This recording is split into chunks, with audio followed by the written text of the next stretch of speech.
Hallo.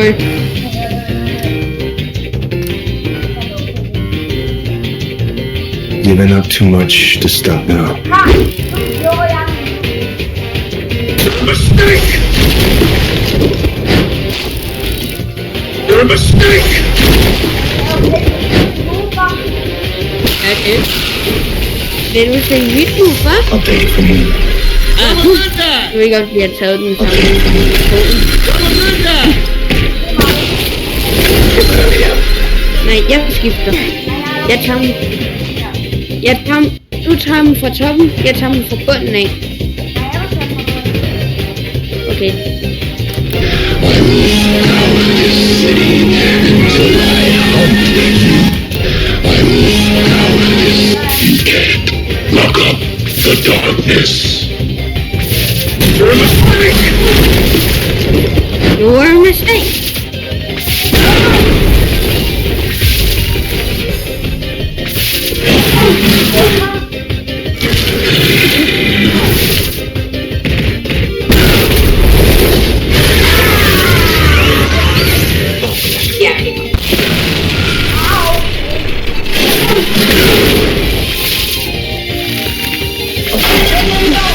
You just have to be willing to kill yourself.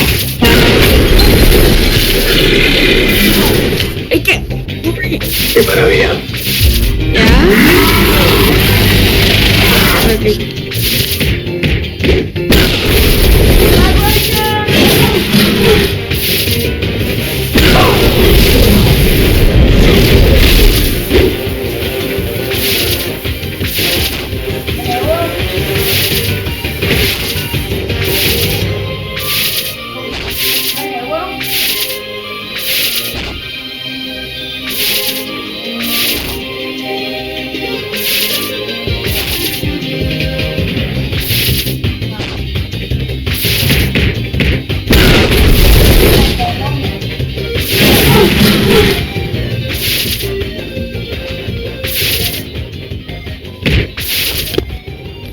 Jeg er tilbage. You're a mistake! Jeg skulle bare vælge, hvad for en nudler jeg vil have til ham. I am the fastest man alive. Det var... Jeg ved ikke om det. Who am I Men de speaking with? kender jo ikke mig. I'm not afraid to kill again. Jeg spørger, hvornår vil du You're a mistake! lave face-review måske? Face-review? Skal vi spille Quiz Me? Nej, jeg vil gerne spille det her lidt mere. Quiz Me er faktisk kedeligt, det er bare quizzer. Kan vi så ikke spille Rivals, hvor vi prøver at slås mod hinanden? Nej, jeg vil gerne spille det her, fordi jeg synes Rivals er kedeligt. Ja, det der gider jeg ikke spille lige nu. Okay, så kan vi godt spille Quiz Me. Okay, jeg går nu i spillet. Og så titler jeg bare videoen Roblox med min ven. Ja, men de kender jo ikke mig, så måske hvis uploader du egentlig en video hver dag. Ja? Hvad? Hvad var det, du sagde? Lægger, Hvad sagde du? lægger du egentlig en video op hver dag? Nej, det er sådan lidt random, hvornår jeg får videoer op. Ja. Mm. Så går du ind i den? Nå, jeg skulle gå ind i det. Nej, jeg kan godt gå ind i den. Men hvordan ser det egentlig ud, når man skal finde en? Det er bare med mit forbogstav. For jeg ved ikke, hvordan jeg lægger billedet ud, så... Jeg er ny YouTuber, okay?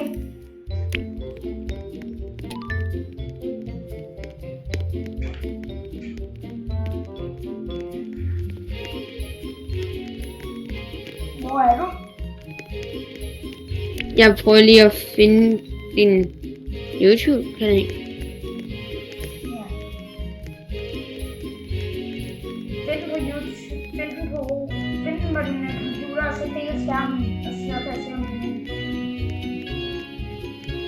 Det er svært, fordi hver gang jeg... Okay, jeg deler bare min skærm nu. Ja.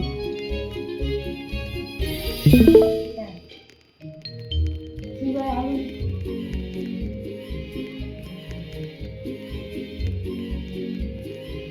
Luke. Nej, mit navn til hvad hedder det? Luke. Gameboard Luke.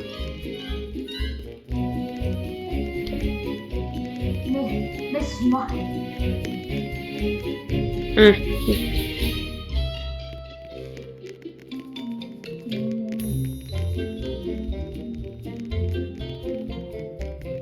Så prøv nu. Nej, hvor er henne? Så prøv at skrive Diana Nielsen. Med stor forbogstav. På efternavn over.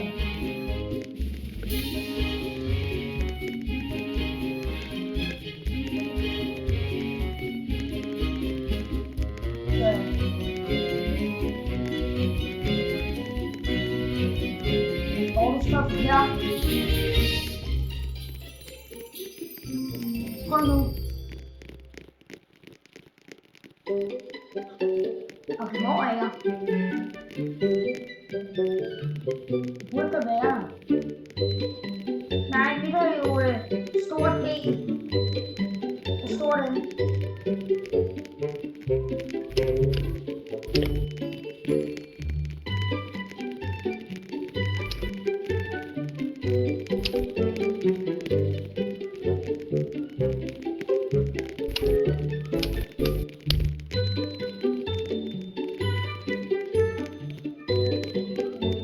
Prøv lige at gå ind på den kanal der.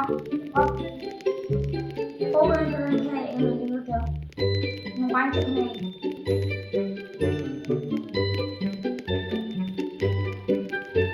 No, det er ikke mig. Måske. Jeg sagde, det kan godt være, at jeg lige hurtigt går ind på min studie, så min ven lige kan se,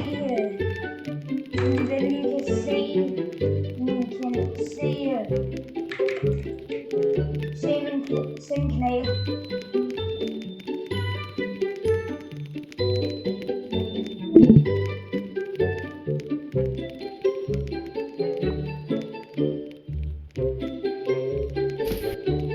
Det bliver den lille igennem det hele, det der gaming Luke der.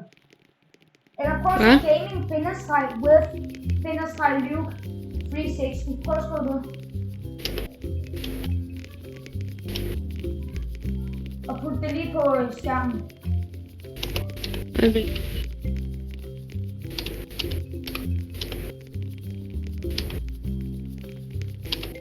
Jeg siger lige, hvor længe jeg har filmet. Nu må jeg åbne den. Det er jo lige skærmen.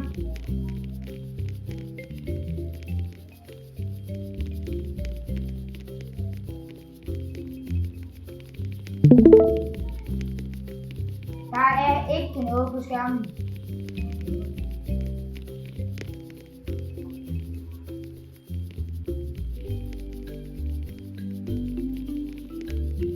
Prøv lige at hoppe ud og hoppe ind igen. Det gør lidt sådan der. Se stream. Så nu burde jeg kunne se det. Ja. Ja, det er mig nogle grønne.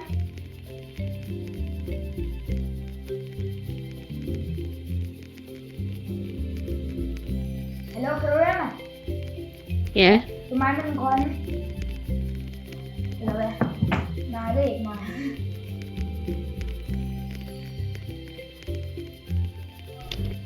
Nej, den er mørkeblå min. Den her? Ja. Ja, det er min, det der. Yay. Nå, Det er... har du også? Den her skal jeg lige.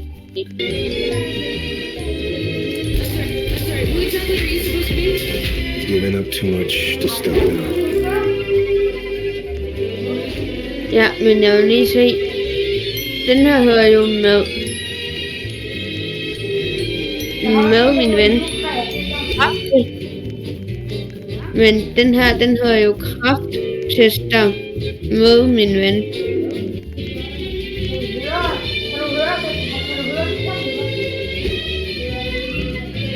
Ja, jeg kan godt høre dig.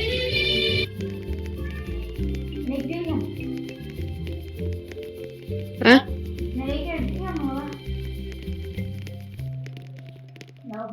Så fjern det der. Okay, men Så hvad for en ven var det egentlig, du det var William, selv? men man kunne vist ikke høre ham.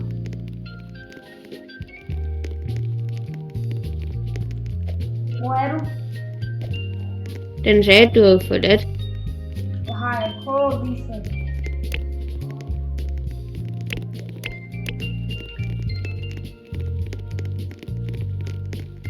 Jeg er i gang med at se en af dine videoer. Du skal ikke se mine videoer.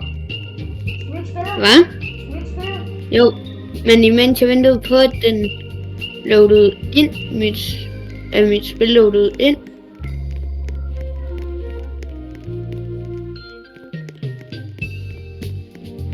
Skulle vi ikke spille Quiz Me? Jeg er inde i quizzen. Jeg går lige ind og ud i det igen. Ud og ind i det igen. Så prøv nu. Nej, jeg er i gang med at lave en gratis privatserver. Hvis jeg joiner den private.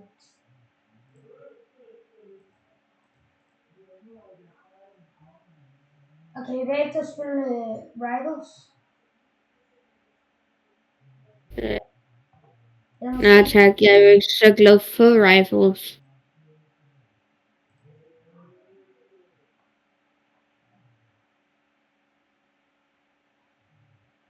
Men bum.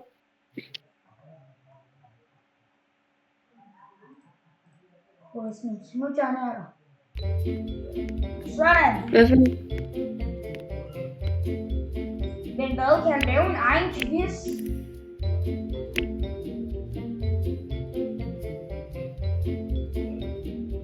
ja.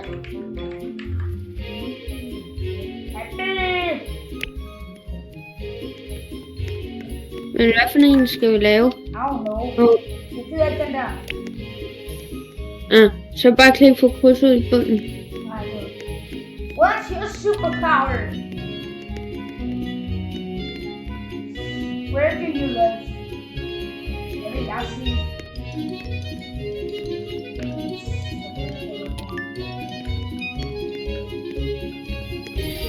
Hvor joiner du?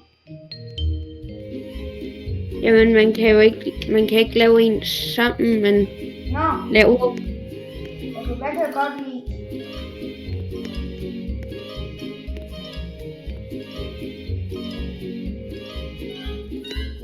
Hvad for en af dem her vil describe mig som kid, som et barn? Very active, scared, shy, mature, creative eller lazy. Hvad for en af dem? Hvad? Jeg har en kat som en kat. Ja, men hvad for en af dem her vil... Hvad for en af dem, vi er ved nu, vil beskrive mig bedst? Very active, scared, shy, mature, creative eller lazy? Lad mig tænke. Jeg tror, du vil være mature, tror jeg. Prikkel. I was what you mean. Hvad er min fashion style? Det er sådan noget chill. Det er noget casual. Which of these is the worst thing ever? Min er perfekt.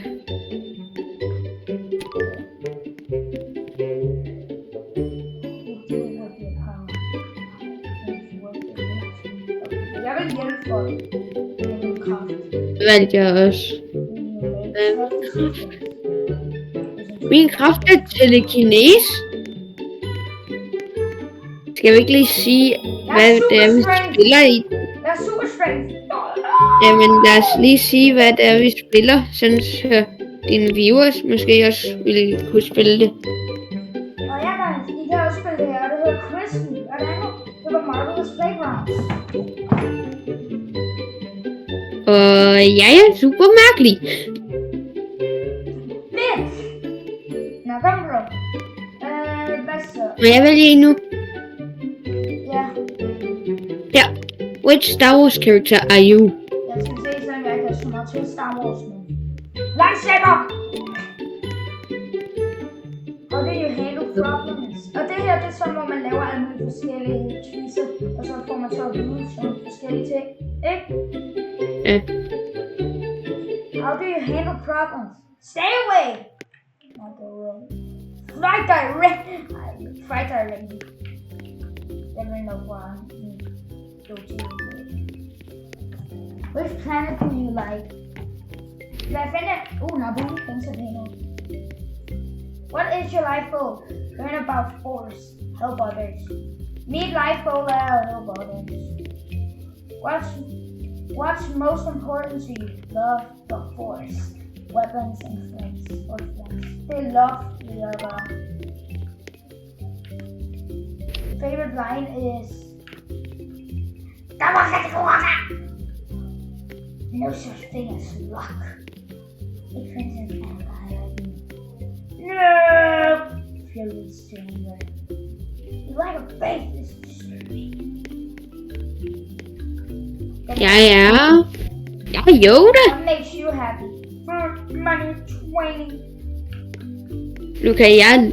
Lukas, jeg er Yoda. Jeg er ikke engang videre endnu. Og jeg er Yoda. Pick a command center. Anywhere that has cookies. Det var faktisk den, jeg tog. Seriøst. Favorite color. Ja. Orange er ikke her. Men sådan rød, den er anden så. Jeg var blå. Favorite hobby. Time with friends, working out, eating, meditating. Og hunting. Hvad sagde I? Men Ja. jeg er Padme. You love being with friends. Det er mig.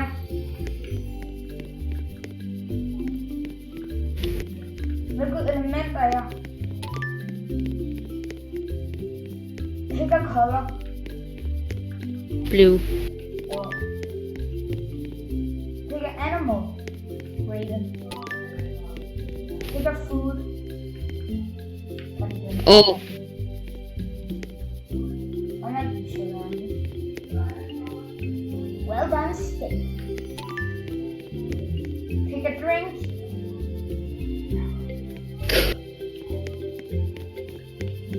I've got the hot chocolate. So.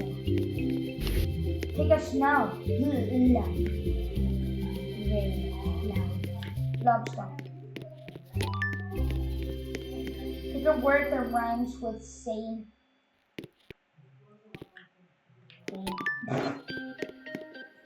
What importance to you? Freedom, responsibility, passion, intellect, freedom, Lukas.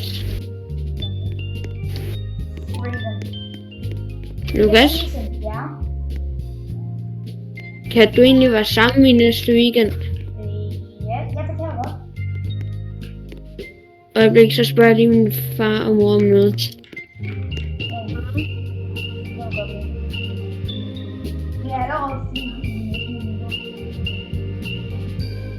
Jeg var sammen.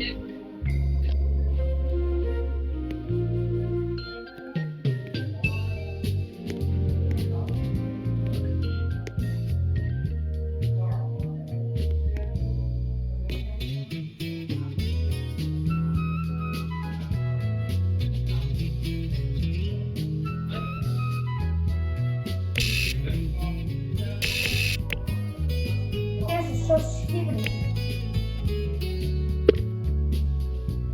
Lukas, Ja.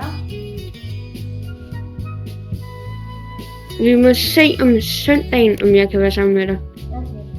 Skal vi så spille WWE? Ja, jeg skal bare lige klare den her. Hvad? Jeg er i gang med quizzen stadig. Which of these traits most likely busy? Nice. Favorite music genre? Big one. Rock. Nej! Yeah, jeg kom til at trykke rock. Det er techno. No. What is your original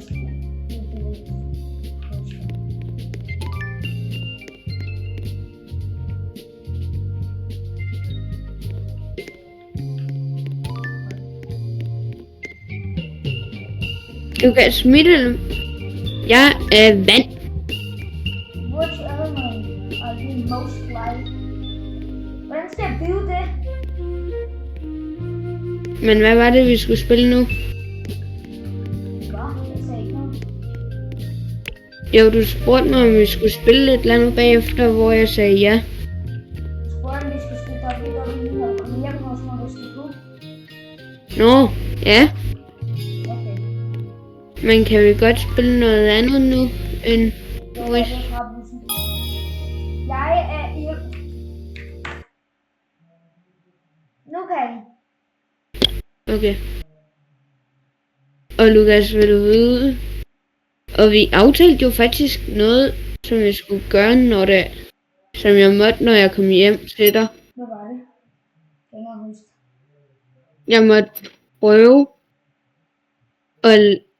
Jeg måtte prøve story moden i WWE. Så det der, hvor det er... Der har vi storymoden, der hedder WrestleMania, men... Ja, det er den der, hvor man får lov til at lave sin egen. Men så er det ikke WrestleMania, så er det den der Undefinite, eller Definite, jeg kan ikke huske det. Men hvad skal vi nu spille? Ved jeg ikke, jeg tjekker. Skal vi prøve det her Heads Up? Hvad det er. Have you ever played Heads Up 7 Up in Class? This is a twist game. This is a twist on the game. Try to guess who picked you. With a little bit of peeking. Don't get caught. Okay, prøv. Der er nogen, der prikker på en, og så skal man prøve at se, hvem det er. Heads up. Så. Derinde. Ja. Og vi er allerede Almost. i 23 minutter. Jeg tænker, når vi har nået 24 minutter, så tænker jeg, at vi stopper. Så er det lige lidt. Så skal vi så Hva? bare spille videre, eller hvad? Ja, så spiller vi bare videre uden en video. Jamen så inden vi går ind, så hvad hedder det... Så skal vi jo lige... Slut af. Så skal vi jo lige uploade den, ellers skal jeg bare vente. Ja. Nå, jeg kan se. Bare upload den. Hvor lang tid kommer det til at tage at uploade?